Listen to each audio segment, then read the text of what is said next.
The smartest person in the room is usually not the person who's talking the most, but is listening the most and finding the insight into the story.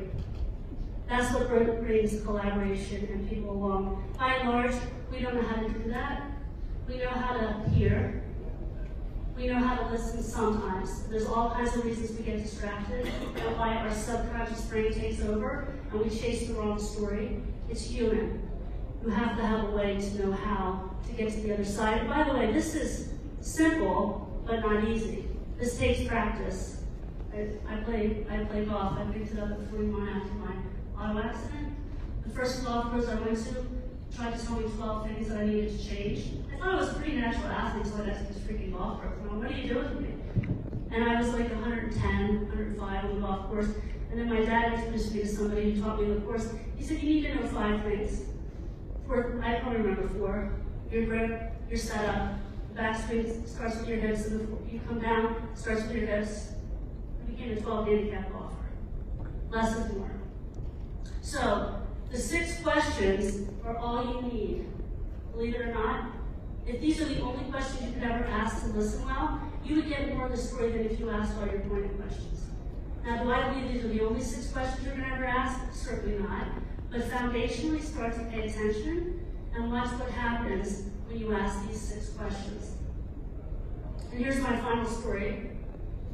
I'm going to ask you to go home tonight and gather a story from a loved one. And when you do that, you're only allowed to ask these 6 questions, and I'll put it back up if you want to take a picture. And one of 2 things is going to happen.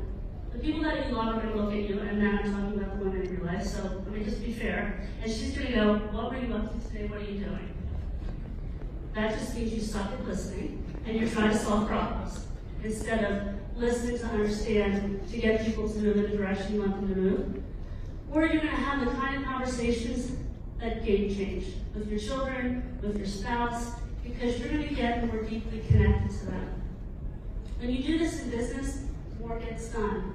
This is the foundation, as I told you earlier, of hostage negotiations and how you get people who are resistant to giving you what they want to opt in.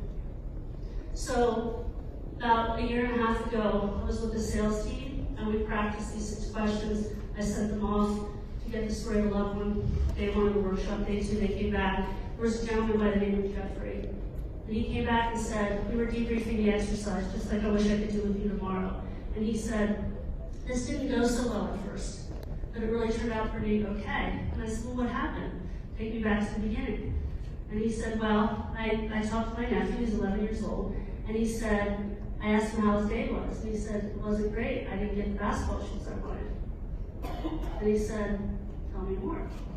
Well, my dad promised me the basketball shoes.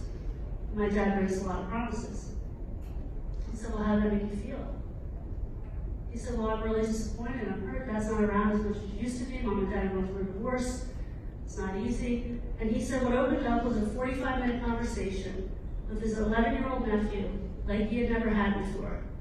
And then he very seriously looked at me and said, and I'm really mad at you, Christine Miles. And I said, why is that? He said, this exercise cost me $125. Because now I gotta buy that kid basketball shoes when he gets an A in this class or that class. He said, but I learned something really important. I said, what's that?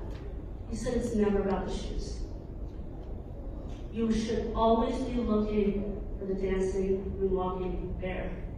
If you would like help with that, or sharing your story or how you show up in the world, don't hesitate to let me know. It's been a pleasure. I'm going to ask Jane to come up and appropriately close the day. Thank you, everyone.